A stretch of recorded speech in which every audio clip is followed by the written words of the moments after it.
The head of UNRWA has described Gaza as a graveyard for children and the starving, urging immediate action to prevent further chaos and suffering. UNRWA Commissioner General Philippe Lazzarini said time is running out for Gaza's population as food and medicine supplies are nearly exhausted. He warned there are no space or safe places left in the enclave, and inaction will lead to further chaos. Lazzarini's remarks come and intensified and deepening humanitarian crisis across the Gaza Strip.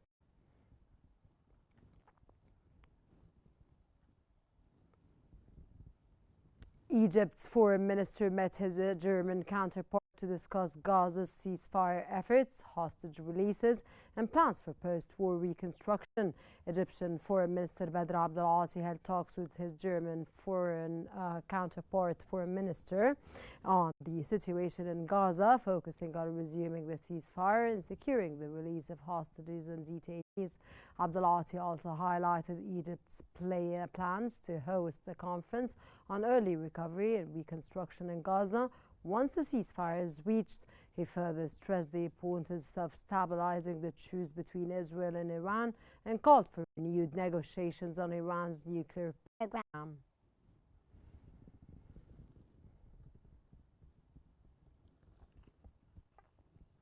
Israeli Army radio says 890 soldiers have been killed since the start of the war on Gaza as Israel continues its intense assault on the Strip. Israel's military campaign on Gaza remains unprecedented, with air, land and sea attacks targeting the enclave. The ongoing offensive has left thousands dead and wounded, most of them women and children. Meanwhile, Israel has confirmed that 890 of its soldiers have been killed since fighting began, highlighting the heavy toll on both sides.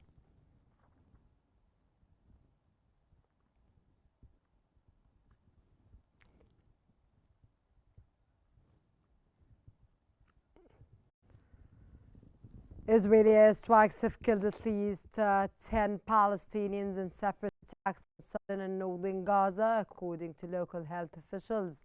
Nasser Medical Complex in Gaza reported 2 deaths after an Israeli airstrike hit the Satr area northwest of Khan Yunis in southern Gaza.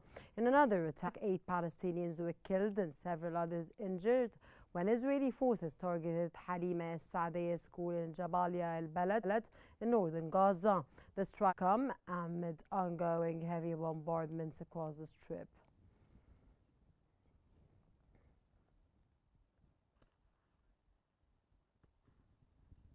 The EU says it has reached a deal with Israel to allow more humanitarian aid into Gaza while imposing new restrictive measures on Israel. EU Foreign Policy Chief Kaja Kallas announced an agreement with Israel to facilitate humanitarian aid delivery into Gaza.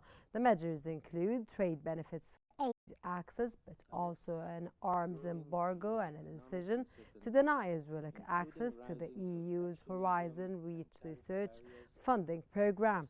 The EU says the steps aim to balance support for civilians in Gaza while increasing pressure on Israel over its military actions. Multilateral trading system. The United Nations says nearly 800 people have been killed at or near 8 sites in Gaza, raising concerns over the safety of humanitarian operations.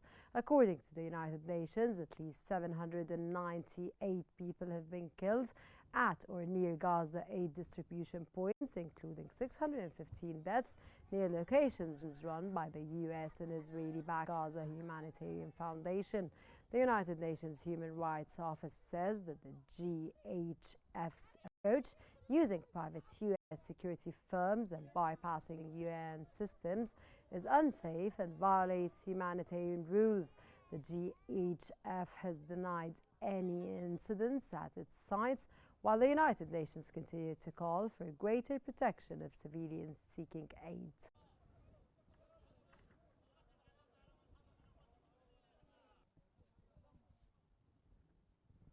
Israeli Prime Minister Benjamin Netanyahu has disclosed the secret agreement with U.S. President Donald Trump on Gaza's future as talks on a possible ceasefire continue.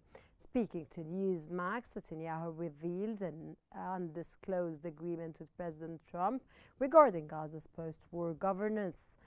He expressed hope for a ceasefire deal within days and confirmed that about 50 hostages remain in Gaza, with 20 believed to be alive and nearly 30 presumed dead.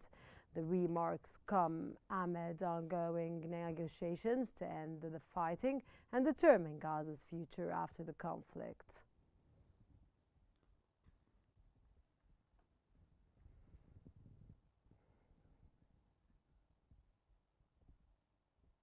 Spain's Prime Minister has called for the EU to suspend its agreement with Israel, accusing it of committing genocide in Gaza. Spanish Prime Minister Pedro Sanchez has urged the immediate suspension of EU-Israeli Association Agreement, citing what he described as Israel's genocide in Gaza. Addressing Parliament, Sanchez sharply criticized Prime Minister Benjamin Netanyahu, saying his government's actions will be remembered as one of the darkest chapters of the 21st century. Spain's position underscores growing European divisions over Israel's military campaign.